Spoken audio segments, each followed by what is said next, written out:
And this may be between two countries, the war, but it's affecting practically every country on the planet. It has led to food shortage. It has disrupted global trade, and now there is a global energy crisis. Almost every continent is facing shortages. Ecuador and South Africa are running low on fuel. South Asia is struggling too. Sri Lanka is the worst hit, of course, but Pakistan is close. There are repeated power cuts. Offices have cut short their work weeks in Pakistan. In Panama, the situation is getting out of hand. Rising fuel prices have led to a violent pushback.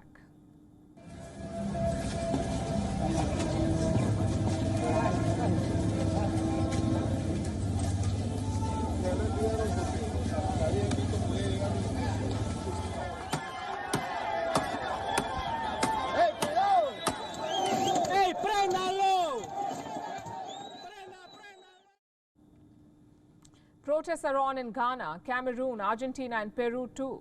People are angry about surging prices and shortages across the board. Developing economies are struggling.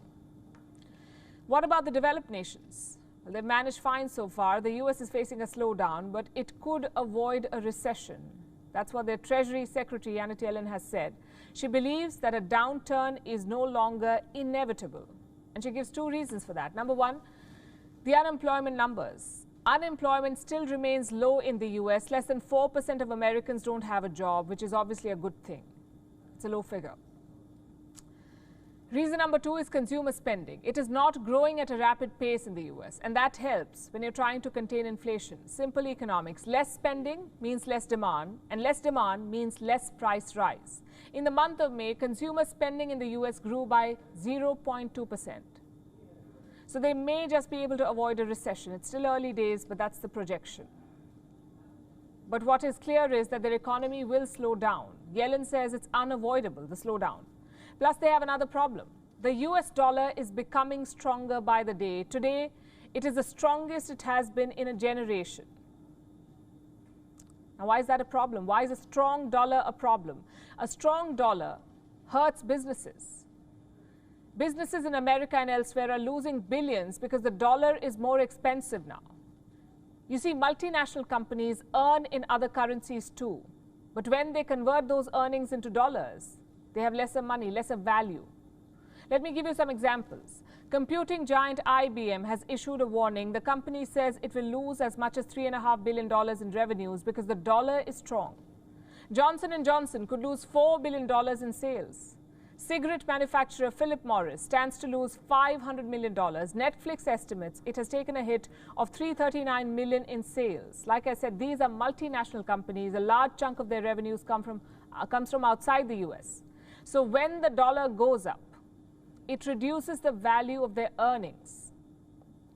Also, these numbers, which I just shared, are mere projections at the moment. The losses could mount if the dollar appreciates further.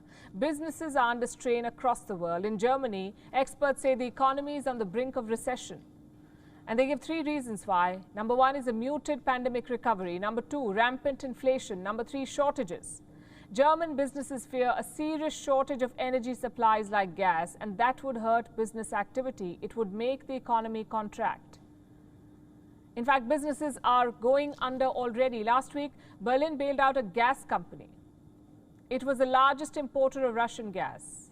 We know that Russia has cut supplies to Europe over Western sanctions. Now, this company could not survive those cuts. It was about to go bankrupt. That's when the German government stepped in. It will pump more than $7 billion to rescue this company. But how many companies can governments rescue? Italy, too, is planning a cash infusion. A stimulus package of more than $13 billion is being prepared. There are, in fact, warnings of a serious recession in Europe. Italians are struggling with rising inflation. So the government plans to spend these $13 billion to give them some relief. The money will be used to control electricity, gas and petrol prices. But it may not be enough. Last week, Italian Prime Minister Mario Draghi resigned. A snap election will be held in September. Europe has not been hit by recession yet. But the economic turmoil is already taking down governments. Italy is the first. It may not be the last.